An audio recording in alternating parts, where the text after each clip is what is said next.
প্রিয় ভাইজানেরা, আসসালামু আলাইকুম। আশা করছি আল্লাহর রহমতে সবাই সুস্থ এবং ভালো আছেন। কাছে এবং দূরে যে যেখান থেকে এই ভিডিওটি দেখছেন সবাইকে অনেক অনেক ধন্যবাদ। প্রিয় ভাইজানেরা, টাকার কাছে অনেক সময় আমাদের অনেক কিছুই বিসর্জন দিতে হয়, সেরকমই টাকার কাছে আজ আমার খামারটি বন্দর প্রায় শেষ প্রান্তে। বন্ধুরা, ব্যাংকে লোন করে খামার করলে অনেক সময় কিন্তু এরকম সমস্যা হয়।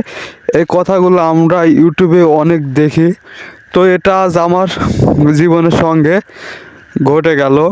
তো বন্ধুরা, আমার সাজানো একটা খামার ছিল, সেখানে গরু, ছাগল, কিছু কবুতর এবং নতুন করে মুরগি পালন শুরু করছিলাম।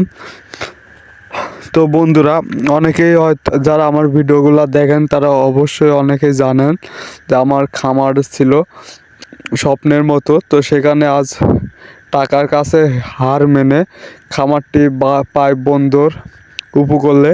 তো বন্ধুরা, আমার খামারে যে ছাগলগুলো আছে 2.5 মাস, 3 মাস এবং কিছু ছাগল 4 থেকে 5 দিন পরে বাচ্চা দিবে। তো বন্ধুরা, সবগুলো ছাগল বিক্রয় করে দেব। ব্যাংক আমার মতো এরকম ভুল কেউ করবেন না। প্রিয় ভাইজানেরা, ব্যাংকে লোন করে কখনো খামারে সফলতা আনা যায় না। সেরকমই একটি ঘটনা আমার সঙ্গে ঘটতে চলছে।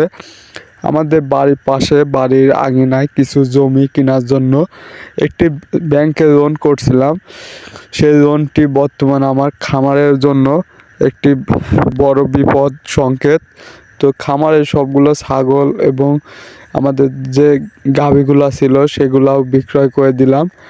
তো ছাগলগুলা বিক্রয় করা হবে 2.5 মাস থেকে 3 মাস এবং কিছু ছাগল অল্প দিনে বাচ্চা দিবে। তো ভিডিওটি অনেকের জন্য